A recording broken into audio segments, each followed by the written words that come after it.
227 রানে Bangladesh all out. Mahmudullah রিয়াদের back to back 50। প্রথম ম্যাচও মাহমুদুল্লাহ 50 করে, সেকেন্ড ম্যাচও মাহমুদুল্লাহ 50 করে। মাত্র 227 রান এগেইনস্ট ওয়েস্ট ইন্ডিজ।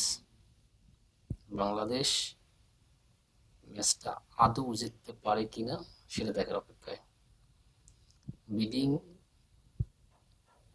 বিডিংয়ের কথা যে বাংলাদেশের বলি, তানজিদ হাসান তামিম 46, তানজিদ হাসান সাকিব 45, মাহমুদুল্লাহ রিয়াদ 62, আফিফ হাসান, ধ্রুব, এই চারজনকার বিডিং ছাড়া বাদবাকি যে বিডিংগুলো আছে তাদের উল্লেখযোগ্য কোনো দেখা যায়নি।